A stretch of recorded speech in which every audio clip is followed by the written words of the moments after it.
ইমাম ইবনে আবি শাইবা রাহমাতুল্লাহ আলাইহি বর্ণনা করেন, ইমাম তিরমিজি এবং হাকিম বর্ণনা করতেছেন হাসান ইবনে আলী রাদিয়াল্লাহু তাআলা থেকে, রাসূলুল্লাহ সাল্লাল্লাহু আলাইহি ওয়াসাল্লামের দহিত্র হাসান ইবনে আলী রাদিয়াল্লাহু তাআলা বর্ণনা করেন, তিনি বলেন ক্বাল রাসূলুল্লাহ সাল্লাল্লাহু আলাইহি ওয়াসাল্লাম, রাসূলুল্লাহ সাল্লাল্লাহু আলাইহি ওয়াসাল্লাম বলেছেন আল ইলমু ইলমান, ইলম দুই প্রকারের ইলম রয়েছে,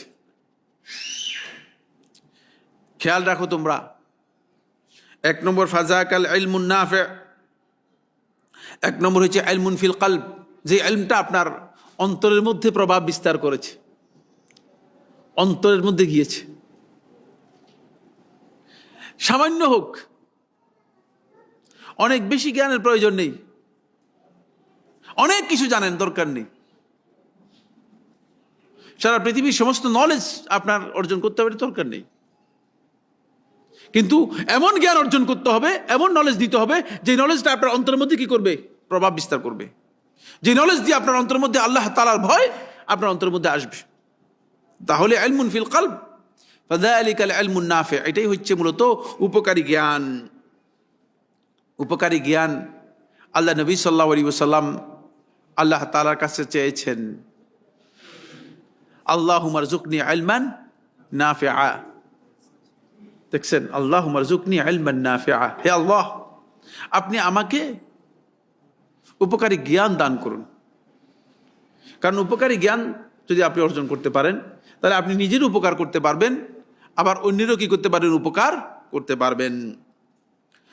আর দ্বিতীয় প্রকার ইলম হচ্ছে ইলমুন আলাল লিসান, এটা হচ্ছে জিহ্বার জ্ঞান, জিহ্বার উপর জ্ঞান, বক্তব্যের জ্ঞান, ভাষার জ্ঞান। মাশাআল্লাহ, এমন অনেক বক্তাকে আমি দেখেছি, আমার এই দুই চোখে দেখেছি, আমি অন্য খান থেকে রেওয়ায়াত করতেছি না, আমার দুই চোখে দেখেছি, বুঝলেন না, সারা রাত ওয়াজ করে ফজরের সালাত আদায় করে না।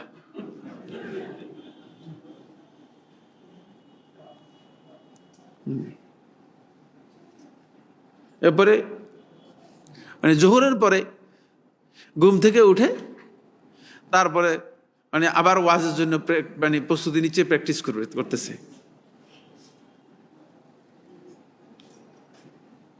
কি এই লোকে কি মানুষকে হেদায়েত দিবে, তার কাছে তো হেদায়েত কি পাবেন আপনি?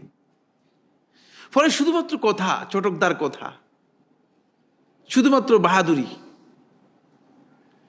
এই কারণেই আমাদের এই দেশে মাহফিল হয় প্রচুর, আলোচনা হয় প্রচুর, সম্মিলন হয় প্রচুর, জলসা হয় প্রচুর, কিন্তু হেদায়েত হয় একেবারেই কম, হেদায়েত হয় একেবারেই কম। কারণটা এই জায়গায় যে আসলেই আমরা মানে হেদায়েতের জন্য কাজ করতেছি না, সবাই নিজের স্বার্থের জন্য কাজ করতেছে। ফলে আল্লাহ রাসূল সাল্লাল্লাহু আলাইহি ওয়াসাল্লাম এর সাহাবী, না এটা রাসূলুল্লাহ সাল্লাল্লাহু আলাইহি ওয়াসাল্লাম রিওয়ায়াত, হাদিস, এটা হাসান ইবনে আলী রাদিয়াল্লাহু বর্ণনা করেছেন, মারফু হাদিস রাসূলুল্লাহ সাল্লাল্লাহু আলাইহি ওয়াসাল্লাম থেকে।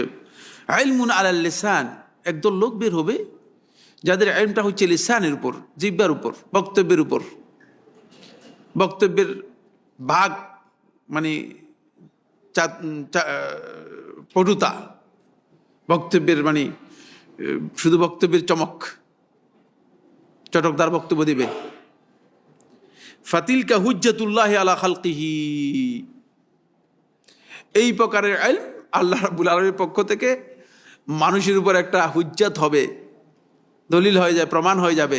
সেই ব্যক্তি নিজেও ধ্বংস হবে, তার যাদেরকে বলছে তারাও ধ্বংস হবে, কারণ কেউ হেদায়েত লাভ করতে পারবে না, এখান থেকে হেদায়েত লাভ করবে না, তারা নিজেরাও ধ্বংস হবে, অন্যকে ধ্বংস করবে।